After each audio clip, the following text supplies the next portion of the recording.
What's the deal? It's your boy J Mike, Mr. Athletic over everything for no hobbies, only obsessions. Today, I got news or word is broke that they're integrating the Negro League stats into Major League Baseball stats. A lot of people are pissed off, mostly good old boys, but this is also part of the reason why, with my card collecting, you don't see very much pre-war or anything until the 1950s, roughly. I look at my collecting doesn't start until Jackie Robinson signs with Branch Rickey. That's the moment card collecting started for me, and for one very particular reason. Uh, if you guys don't know, I was a college baseball player at Grambling State University. I had a very great start to my career. Hit a home run my first college at bat opening day.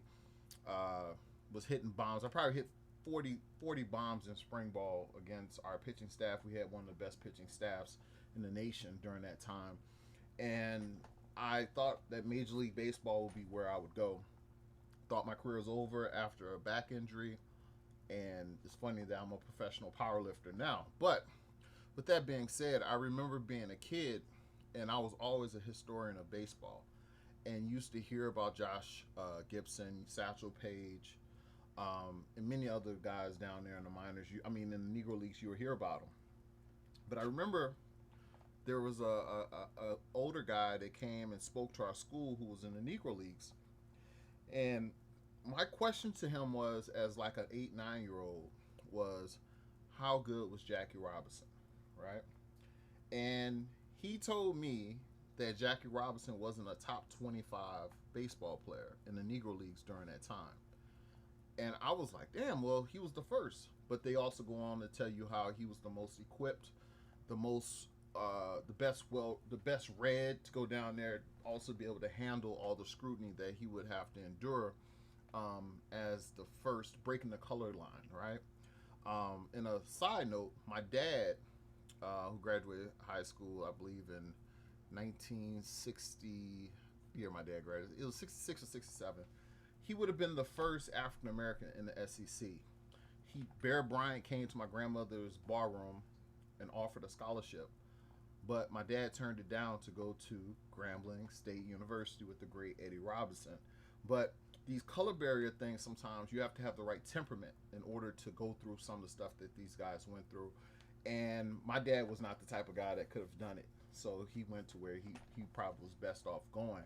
But um, in light of certain information that was talked about when I got back into the hobby, like more into the venture side, I heard a story and they were talking about why Frank Robinson.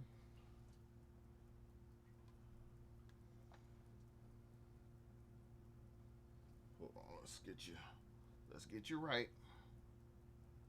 Let's see.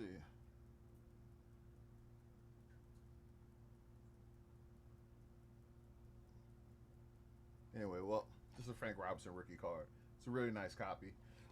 Frank Robinson wasn't appreciated in the hobby for the most part, and they said because he had like this, he was angry all the time. He had this scowl on his face and never looked happy, and people liked, uh, you know, uh, Ernie Banks' demeanor and Willie Mays' demeanor. But if you knew what these guys had to go through on a night in night out basis, having to not sleep at the team hotels, not being able to eat, not being able to go through the front door and things of that nature, it's nothing happy. It's nothing sweet about what's going on. So I don't hold that against those guys for having that anger built up in them. You know what I'm saying? But in many cases, these guys had to go through that, and I remember speaking to people, and they were talking about Monte Irvin. I remember him in the soul of the game. They mentioned him when they talked about uh, bringing up a young Jackie Robinson, but he had mentored a young Willie Mays. They mentioned him, so I knew the name, didn't know too much about the stats. But I went down this rabbit hole, and another card. Hopefully, it comes up. But this card got me into collecting him. Now, what makes this card so funny or interesting is I wasn't sure if I had the right card. Let's see. I wasn't sure if I had the right player or the right card, but I heard some YouTubers just talking about how beautiful of a man he was, right? Now, in African American culture, we don't talk about other men being good looking and things of that nature. That's just kind of not really our thing. But one day I'm going through, and they were talking about the best cards in the 52 top set.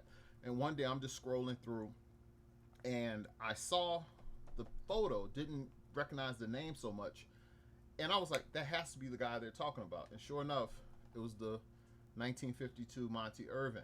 And ever since then, I started looking up his cards and stuff, and I basically have his entire player run. Um, we have the 1951 Topps game card.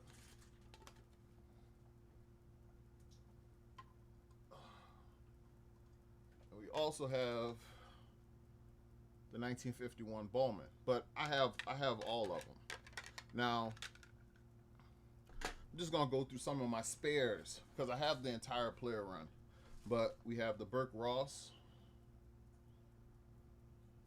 1952 Burke Ross. Have a couple of these. I have one that's slabbed up as well.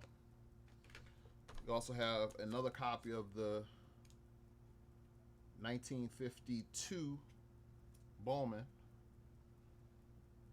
That's crazy how this autofocus on this camera is absolute trash.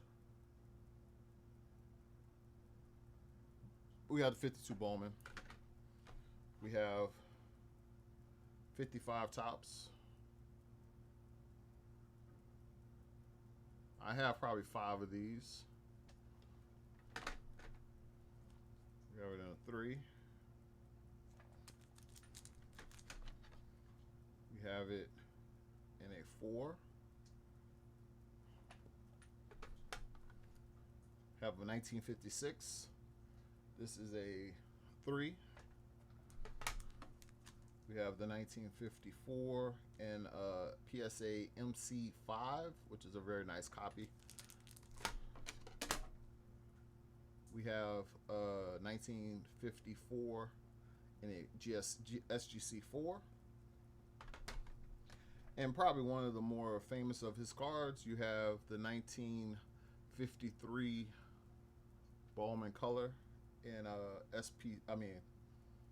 PSA 4. Now, like I said, I kind of went down this rabbit hole with the Negro League players and whatnot, and every time these Negro League players were getting called up, they were winning Rookie of the Year. You got to think Jackie Robinson came up, Rookie of the Year, MVP. Satchel Paige being probably closer to 50 years old, coming up winning Rookie of the Year, and this happened over a period of time. So imagine the talent that was down there. Now maybe they didn't have the super depth of talent in the Negro Leagues, but you damn sure had some guys that were pretty damn good. And even with Jackie Robinson, I was researching, and they were talking about him and Monte Irvin being probably better basketball players than baseball players. You know what I'm saying? So it's just kind of weird. So to think that you have someone like Josh Gibson, who everyone knew was just as good as Babe Ruth or better, never got a shot. You know what I'm saying? So I'm just happy that these guys will get some of the props that they deserve.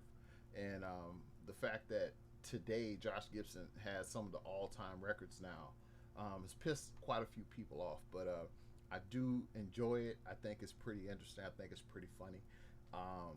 And I look forward to collecting more of those Cuban players that from the 1950s, 1940s, Larry Doby's, Kirk Flood, some, as we go along with free agency and stuff like that, the Willie Mazes, the Hank Aaron's and things of that nature.